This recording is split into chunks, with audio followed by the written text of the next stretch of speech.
young people work shy? 0207 862 2222 is the number. Here's the word for them.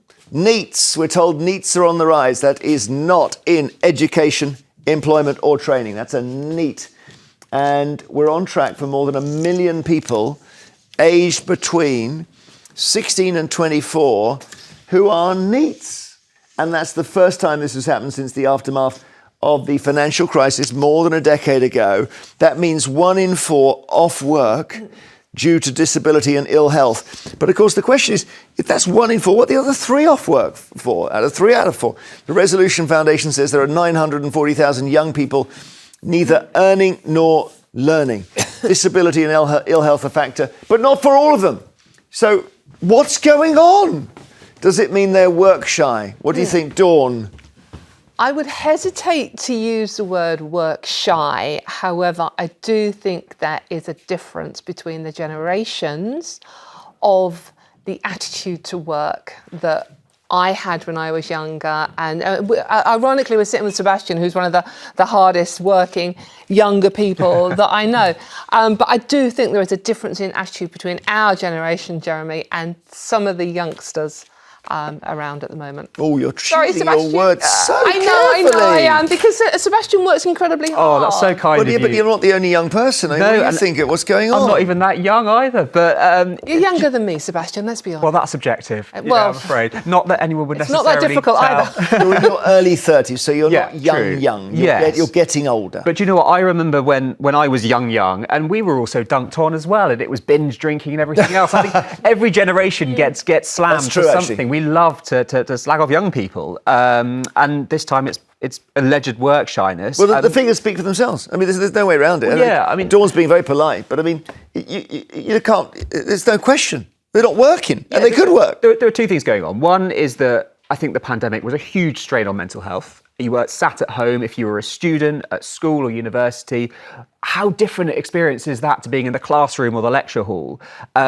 And you've just got all of these conditions that are being undiagnosed, misdiagnosed, and creep up on you and make it really hard to work. I think the other thing is that money just doesn't get you what it used to do. And back in the day, you could go out, you could earn a good wage, you could buy a house, you could get on in life. Fair comment. It's completely broken down. I think, I think that is true. I always think that, when you're looking at young people in working environments, they need to enjoy their jobs because they're never going to buy a house. So, your salary can't buy a house anymore. Is that an excuse not to work? I mean, if you want to buy a house eventually, or even afford to rent one, and we know rent's a problem as well at the moment, then go to work. I mean, this isn't even about the benefits system, because the majority of these people aren't claiming benefits. They're probably not. No. 44% of them aren't on the benefits system, so it's not even a benefits issue. So I do. Well, they wouldn't be eligible. You can't just go into a benefit office and say, I don't feel like working. No, but if you've got health issues, you can actually claim certain disability benefits, but they're not doing that. So what is wrong? I think Sebastian's right. I think there is an issue with the pandemic and what we put kids through, which I still think is horrendous, and I'll never forgive politicians for that. Well, we're locking down had a major downside that no one could see, and for some reason the scientists weren't interested in it. Well, yeah, I think I had. There's an inquiry going on. Well, they just wanted to kill the virus. Well, the scientists just wanted to kill the virus. That's fundamentally it. Yeah. Yeah, but they also put lots of people's mental health at risk, not for sure. just youngsters, but older people as well. I mean, the mental health, we're going to be paying for that for the rest of our life. But what is going on that kids don't want to work these days? I mean, when I was a kid, you had all sorts of part-time jobs from literally as soon as you were allowed to, and even before you were allowed to. I mean, I know paper rounds don't exist anymore. No, but I had a paper round, Yeah, exactly. I mean, maybe paper rounds because we don't have paper so much anymore delivered, etc. But, working in hairdressers or the hospitality industry or shop assistants, there are all these little part-time jobs you can do. Why aren't they doing them? And I think also if you're a young person and you get a job as a shelf stacker at Tesco, you should be getting that job because one day you're going to be the chief executive of Tesco. But for some reason, young people don't have that connection anymore. But does that pathway really exist? Yes. When it comes through, it's really remarkable. Terry Leahy. Yes, but he's 1 in a million, isn't he? It's not normal for you to go in as a shelf stacker and become the CEO. Yeah, but you've got to be in it to win it. True. But, if you can't pay your rent on your salary... And if I'm going to be slightly less polite than I was earlier on, I do think that this generation, they do perceive some jobs to be below them. Sorry. Well, this is X Factor, isn't it? Let's face it. It's the idea that, but with singing one song with the right notes, you can be famous for the rest of your life. And something has gone badly wrong there. Well, there are new pathways, aren't there? You can suddenly start putting videos on YouTube and start making money out of it. Well, that's true. So there are these Influencers. jobs that just didn't exist before. Carol in the West Midlands, what's happening? Why are so many young people not working, Carol?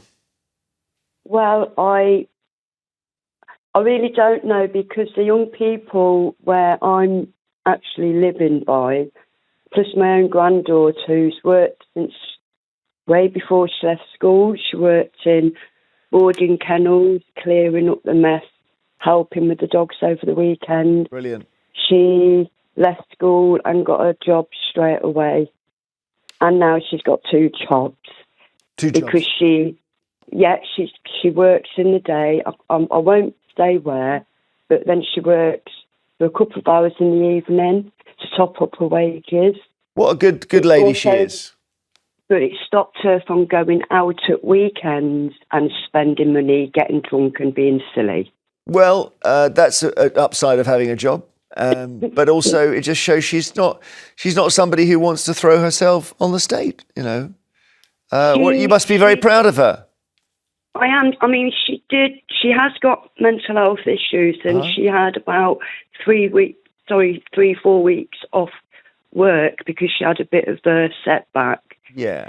But she went, no, it's making my mental health work, being at home, not earning money, not getting out there, seeing people. So she went back to work, and now she's working 2 jobs. And you know what? I've seen her so happy. That's so good, Carol. Thank you very much. She's got a lot of spirit, I can tell. Richard in North Yorkshire, hi. All right, good morning. Morning. Can you give us an idea of what's gone wrong here? We've got plenty of job vacancies, but 1 million people not working.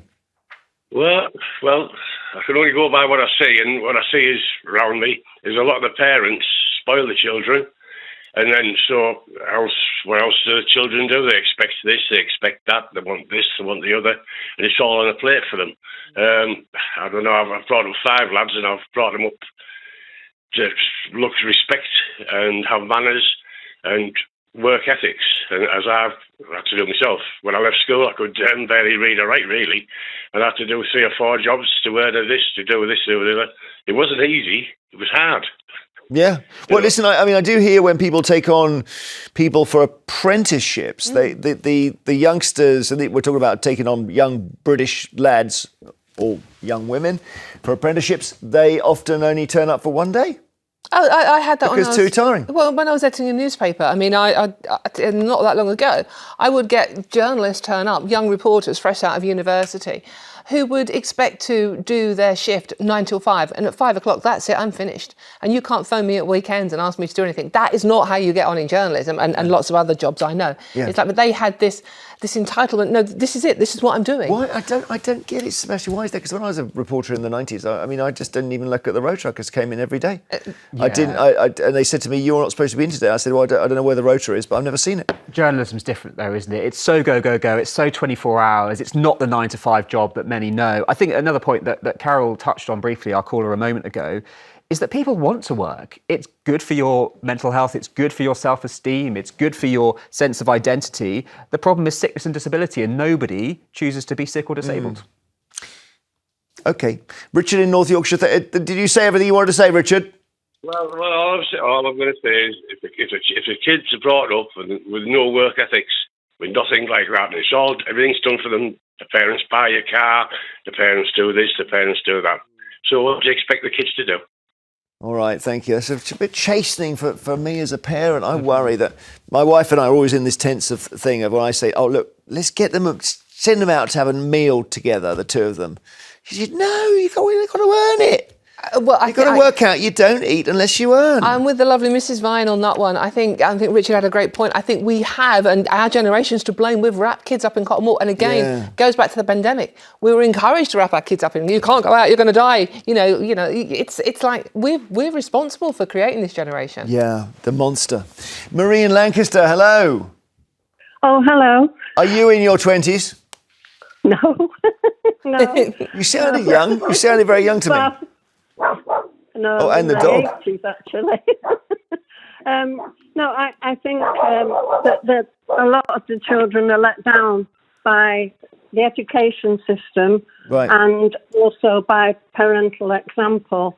I think that a lot of the practical skills that we used to be taught, like metalwork and woodwork and cookery and all that, Dog handling. hands-on skills. Not everybody's academic, but I think that's part of it. And I think the other part responsible is the internet, because they see all these pictures of people who are supposedly doing all these fantastic things, and it just takes the stuffing out of them. Yeah, you may be right. Everyone's living a better life. It's a very good, but no one's mentioned that yet. No, I think that's a great point. As a counsellor in Blackpool, or a youth advisor in Blackpool, when he was giving evidence to the House of Lords, he said kids are on the internet 24 hours a day. They don't want to work for anything less than 40 grand. I mean, they don't want to go and do the jobs that Marie would have done when she was youngster and like we would have done. They just don't want to do it. Even if they could walk into a benefits office and go on welfare, they're not going to be wealthy on welfare, clearly.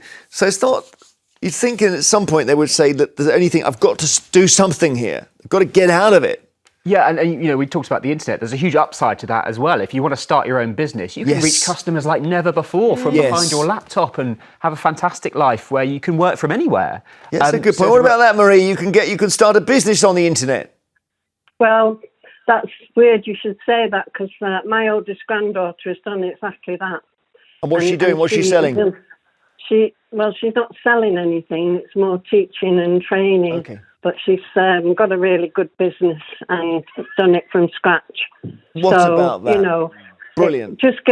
If they've got a dream and confidence and encouragement, that's the big thing. That's really stirring. That's brilliant to hear. Because it's so funny. You don't need a shop front anymore. You want to, my daughter sold jewellery. I mean, Marie's granddaughter's doing an amazing thing, but I have to ask, it's like, you know, we not everybody can have a brilliant career on the internet.